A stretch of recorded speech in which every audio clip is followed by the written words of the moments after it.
Good morning, guys. Let me close that so the sound is not all wonky. I know that my sound is not great, but it's even worse if the sunroof is open.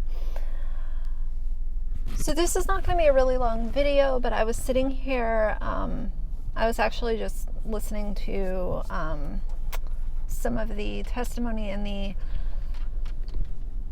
Depp versus Heard trial, but more importantly, I want to talk to you guys about Jonathan Joly.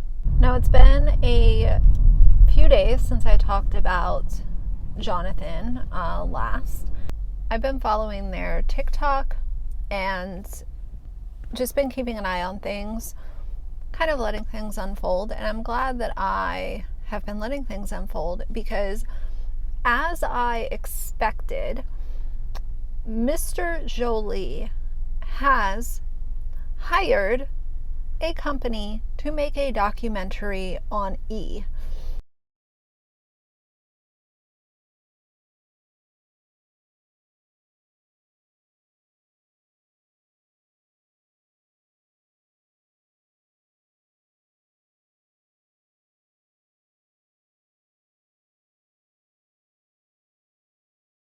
And a few videos back, this was probably over a month ago, I really listen to my subscribers when you guys have stuff to say, and there were several people that agreed that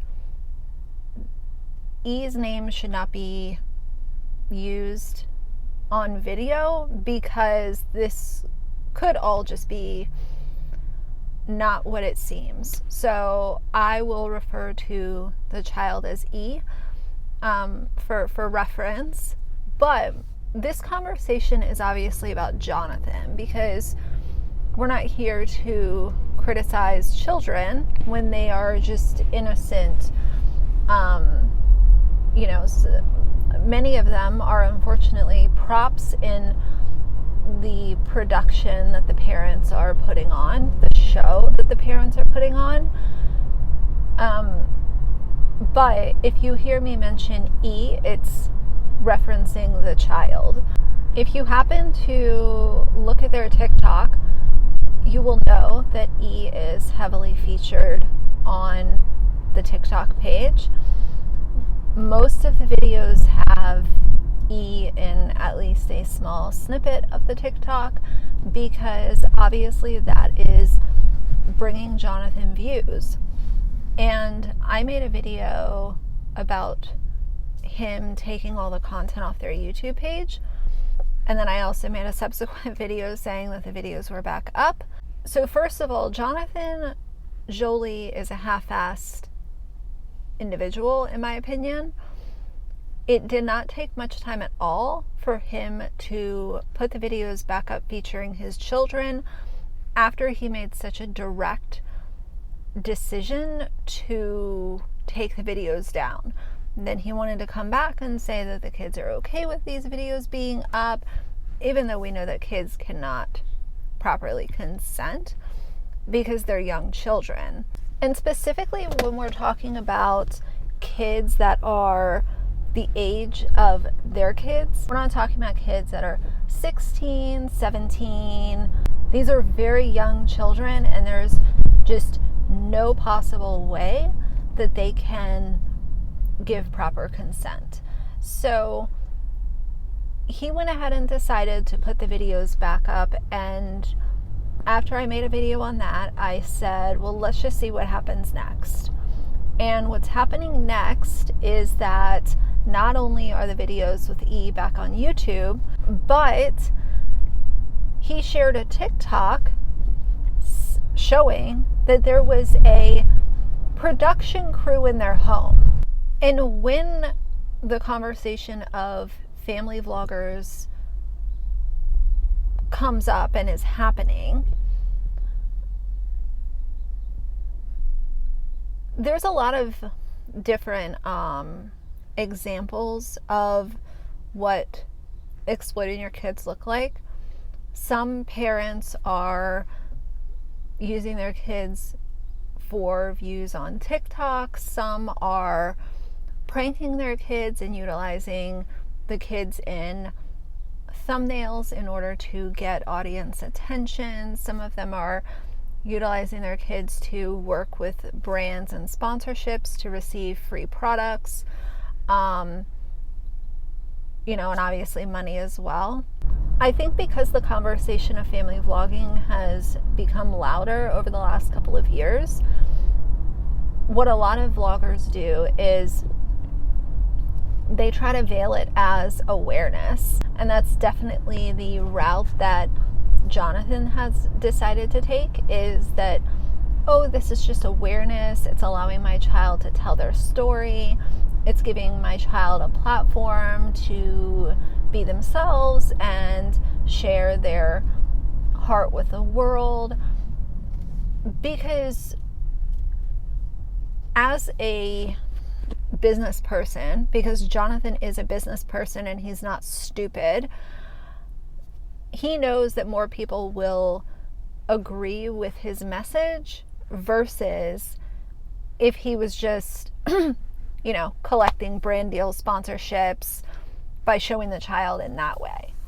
So let's say that we're giving the child a platform to be themselves and, share their story with social media. We can collect all of the income off of it because child is 7 years old, doesn't have a bank account. So the money is obviously going to Jonathan and Anna. And there's no law put in place for influencer kids, family vlog kids, kidfluencers, kid Instagram models.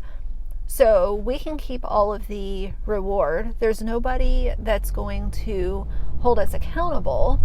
And the few people that do try to hold us accountable, we can just block them from the channel. Now, I don't know a whole lot of details about this documentary that's coming out. It was just announced a few days ago.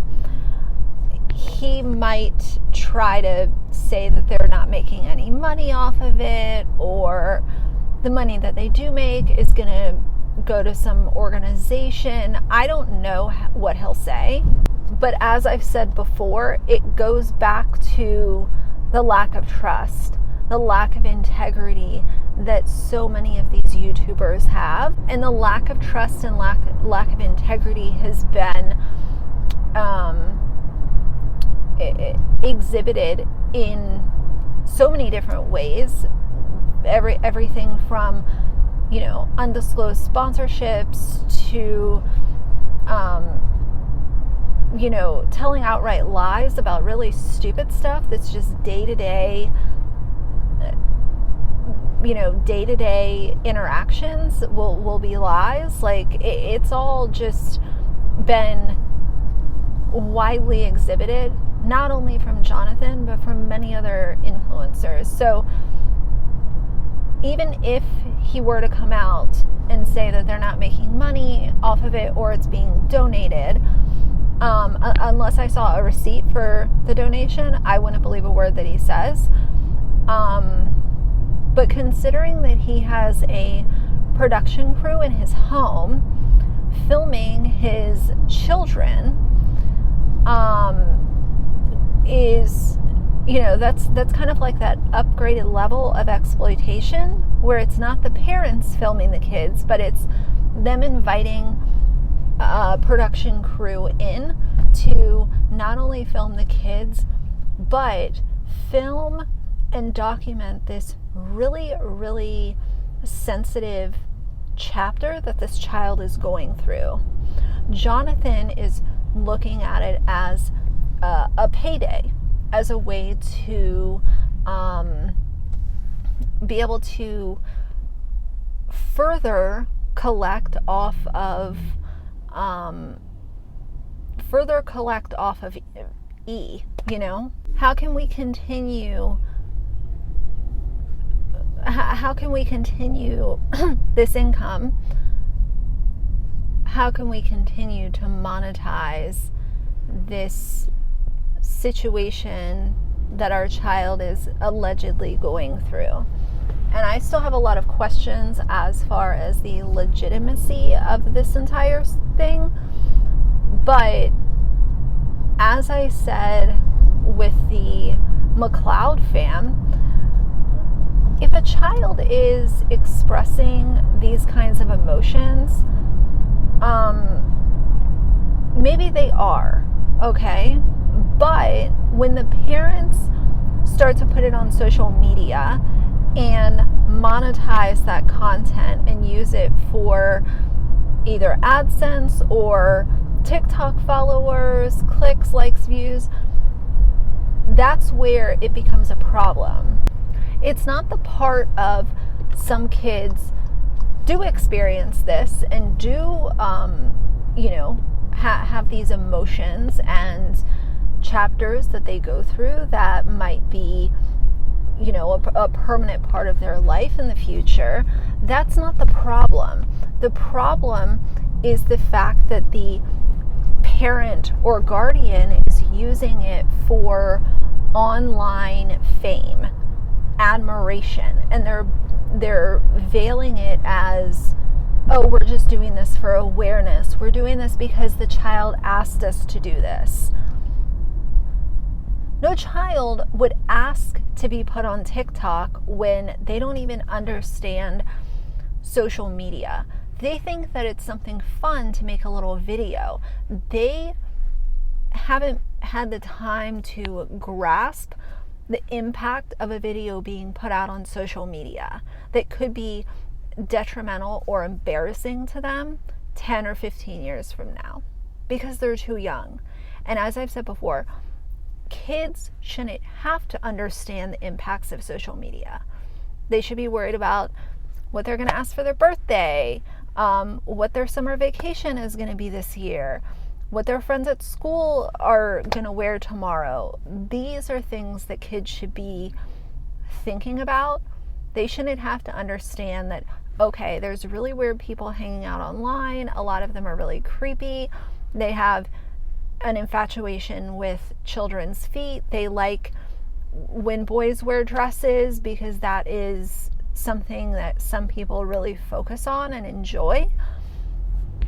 And that is the responsibility of the parent to understand that. And I know for a fact that these parents understand it because many of them have spoken on the dangers of social media. And when you continue to feed out your kids to social media, it's very clear to see what the motivations are.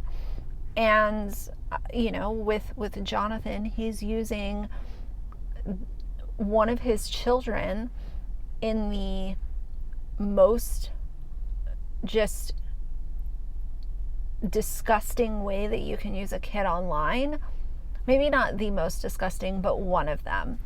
Jonathan has completely taken his children's privacy, and he has not only, I talk about this a lot, like you're trashing your kids' privacy. He has not only trashed it, but with his kids, he has put it in a dumpster, put gasoline on it, and thrown an entire box of matches on the fucking dumpster. Like, it's so far beyond, it's just so far beyond disregarding privacy. I will continue to keep an eye on what's happening with this documentary, but I did want to let you guys know about it. And I got a couple questions about it, and so I wanted to make this video just to say, kind of answer everyone's question. Yes, I did see it. I am aware of it. And am I surprised? Absolutely not. Am I appalled? Absolutely. I just don't know how you could do that to your kids and consider yourself to be a protective parent. Jonathan is not a Papa Bear. He is not being, that protective father. Jonathan is looking out for his bottom line and his net worth and his cash flow, and I think that it deserves to be called out. So I will continue to keep an eye on everything, but either way, I wanted to make this for now. So for now, if you like the video, please leave a like and a comment. And if you'd like to see more from me in the future, please subscribe. I'll see you guys soon. Bye.